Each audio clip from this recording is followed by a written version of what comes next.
from a Jewish point of view, where we don't believe in the divinity of Christ. I Right. think that there you can make an argument that the Gospels, which were written, He was just a prophet, right? No. We don't even believe he was a prophet. What do you think he was? What do you guys think he was? What do I think he was historically? I think he was a Jew who tried to lead a revolt against the Romans and got killed for his trouble, just like a lot of other Jews at that time who were crucified for trying to lead revolts against the Roman and got killed for their trouble. So he became legend in story, and it became a bigger and bigger deal as time went on. Yeah, he had a group of followers, and then that gradually grew, and then Do you think he was resurrected? No, that's not a Jewish belief. Okay, I just want to check. Yeah, no. In this clip, Ben Shapiro denies the divinity of Christ. He also says that Jesus wasn't a prophet and that he was simply just a common criminal that's tried to start a rebellion and failed and got crucified for it. And so William Lane Craig gives him 3 wonderful evidences for why that is wrong and why that Jesus did claim that he was divine and that he was God. But Ben kind of shied away from it. He moved on from the conversation really quickly, and you're going to see this in the next clip. And so we're just going to break this down, and let's go ahead and get started. Let's get into that. Okay. So what is the proof that Jesus was who he says he is in the Gospels? Well, first we need to establish who he thought he was. When you look at the religio-historical context of the life and ministry of Jesus, I think you can show that among the historically authentic words of Jesus were claims that he thought he was the Jewish Messiah, that he believed himself to be the Son of God in a unique sense that set him apart from Jewish kings and prophets, and finally, that he thought that he was the Son of Man predicted by the prophet Daniel, to whom God would give all dominion, power, and authority. So he had this radical self-understanding of being Messiah, Son of God, and the Son of Man. And at the trial scene before the Sanhedrin in Mark 15, all 3 of these titles come to a head when the high priest asks him, "Are you the Messiah, the Son of the Blessed One, that is the Son of God?" And Jesus says, "I am."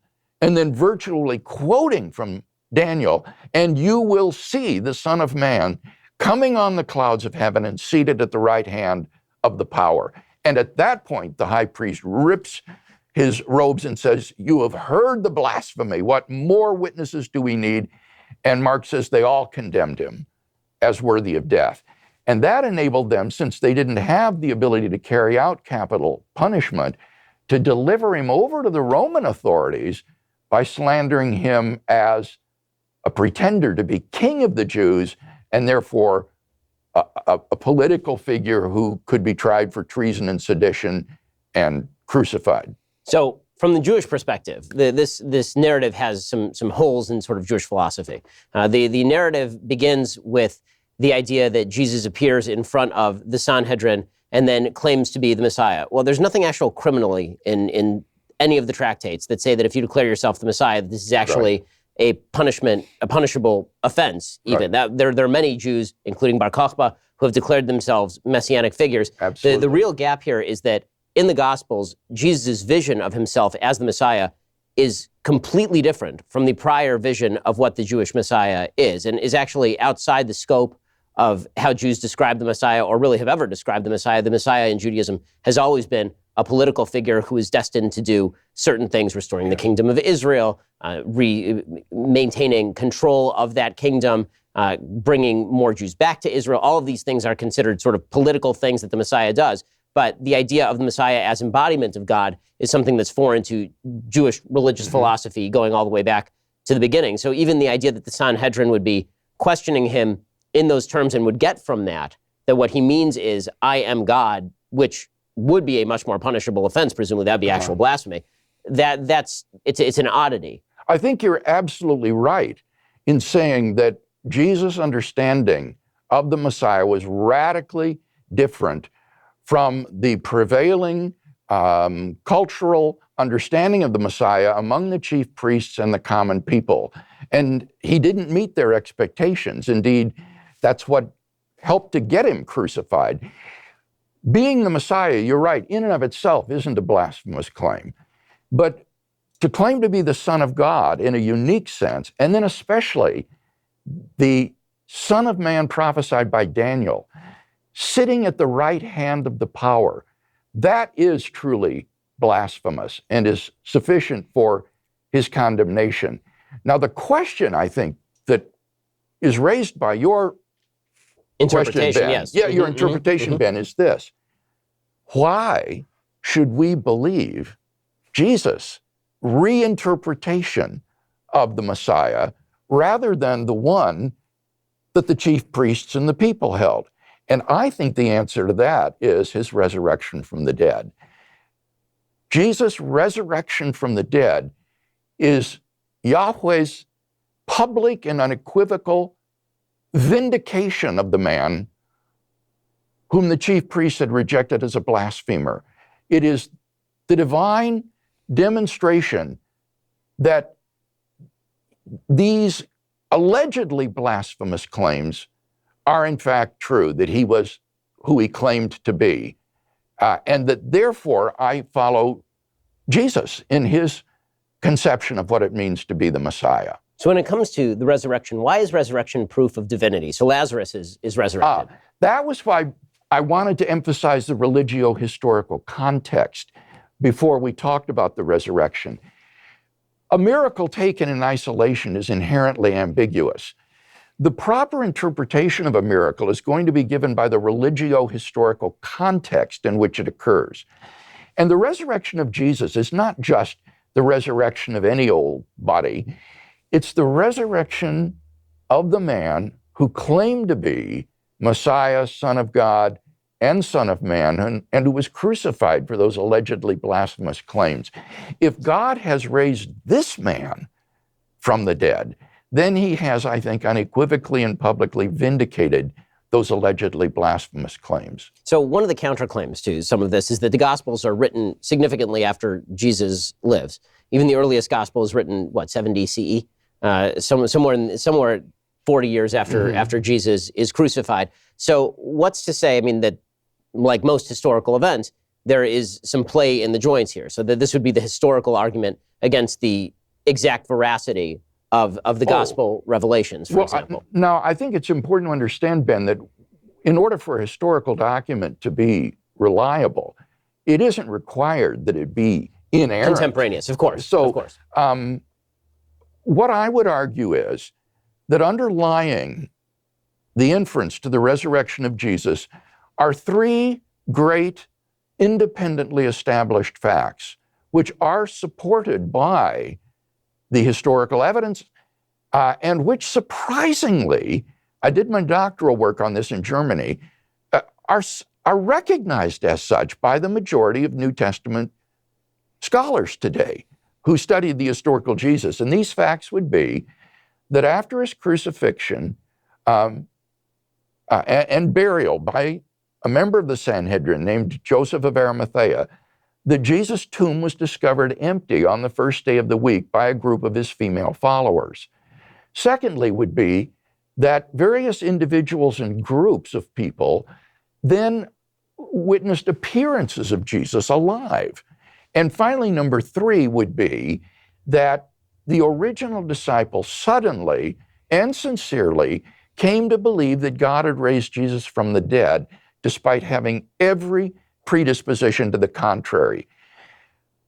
The vast majority of scholars have come to accept as convincing the evidence in support of those three facts, not assuming biblical inerrancy or inspiration, but treating the Gospels as ordinary historical documents. You can show, for example, that the fact of the discovery of the empty tomb is attested by at least 6 independent sources in the New Testament, some of which are extraordinarily early.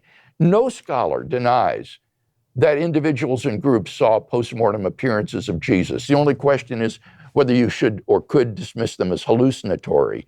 And again, nobody denies that the original disciples suddenly and sincerely came to believe that God had raised Jesus from the dead. So these three facts are pretty firmly established, and the only question is then how do you best explain them? And down through history, attempts have been made to explain these facts without recourse to the resurrection, like the conspiracy theory, the apparent death theory, the hallucination theory, and so forth. And I would argue that none of these naturalistic theories meets the criteria for being the best historical explanation of the facts. None of them is as good an explanation as the one that the original disciples gave, that God raised Jesus from the dead. And if that's right, then I think we have good grounds, indeed are almost compelled to revise our typical understanding of who the Messiah was supposed to be. So we can have the historical argument back and forth, obviously, and I think that there are arguments that you can make. I think there are arguments that I can make, but I honestly find them relatively uninteresting, is the truth, simply because I'm not sure that we're going to come to any sort of consensus on them. No. You know, on the historical argument, for example, I think it's fairly easy to claim there's a sect of Judaism right now in which there's a small subsection of people who believe that the Lubavitcher Rebbe is still alive. Right, the Lubavitcher Rebbe passed away in the 1990s, Yes. and there's still people who treat him as though he is not dead. They call him the Messiah. They think that he was the political Messiah. They have and they still do that 20 years after his death. You know, that's not proof to me that he is actually alive. Some of them claim to have experienced it. Right. So, you know, especially when you're talking about events 2,000 years ago, if people write that down, I think there's sufficient. I doubt this man's tomb is empty. I mean, I haven't dug him up, so I wouldn't know. But the claims, if somebody claimed 2,000 years from now that his tomb was empty, or claimed 70 years from now that his tomb was empty, then that's an important difference, Ben. The important time gap is not the gap between the events and the present. Good evidence doesn't become bad evidence just because of the lapse of time.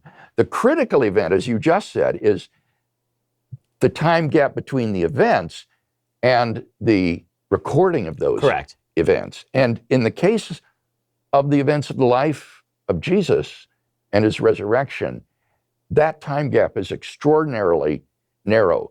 We can push back even before the writing of the Gospels and the epistles of Paul by discerning the traditions upon which they relied when they wrote.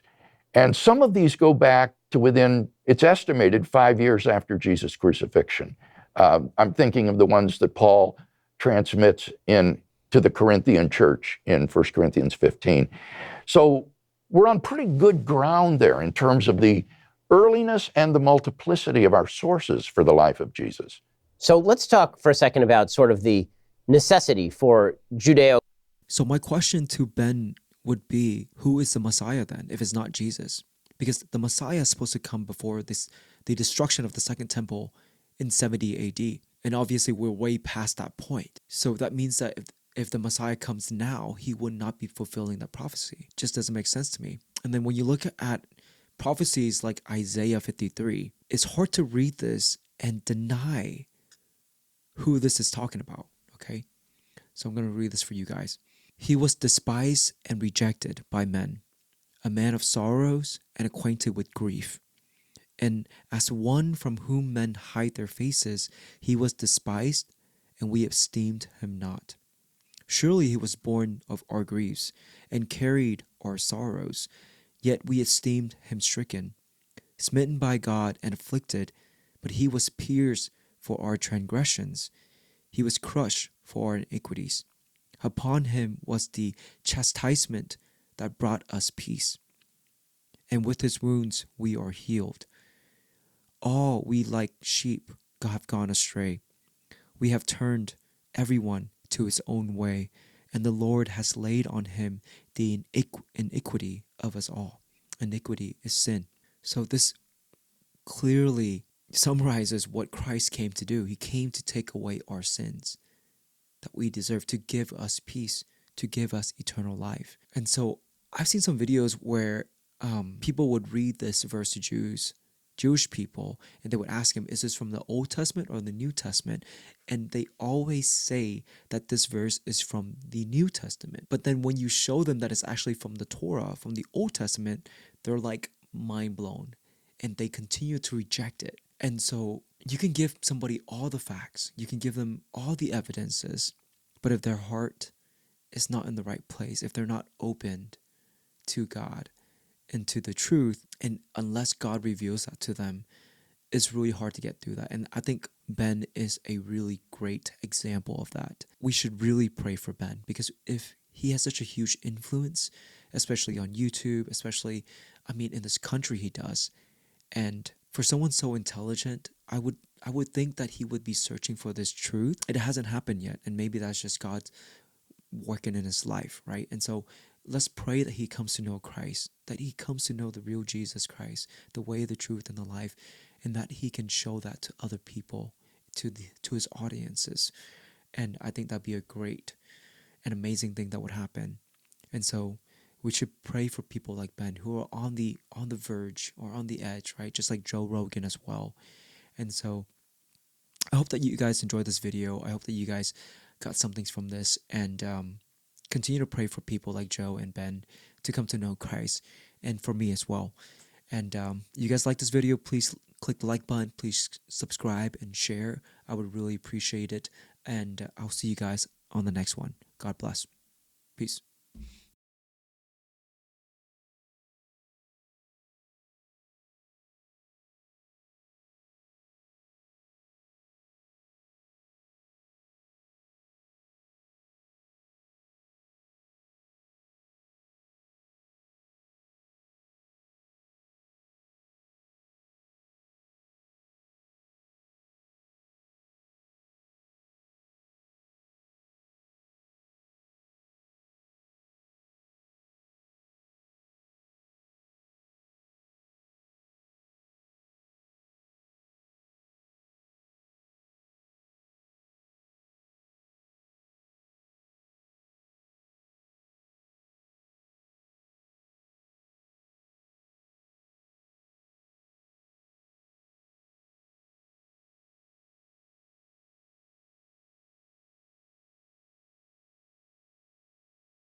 So, yeah, Ben just kind of changed the topic at this point. I think he just became uninterested because he knew that they weren't going to get anywhere with this conversation if he continued to, kind of argue back and forth between the historicity of Jesus Christ. And so he changed the topic, and unfortunately they move on to something else. But you can tell that Ben's heart is hardened, and he doesn't even for someone who is so intelligent and so smart, because I've been watching Ben for a while, to see that somebody who relies so much on facts and truth in his work, that he isn't able to see the truth behind the gospel and how much evidence there are for Jesus Christ and the claims that he has made. And so it's unfortunate that Ben still have this view. I looked up some of the stuff recently for 2025, and he still denies the claim of Jesus, obviously. And he said if he were to become a believer, he would become a Catholic, right? And yeah, I just thought that was kind of interesting. So yeah, I just want to dive a little bit deeper into this as well with some verses from the Bible.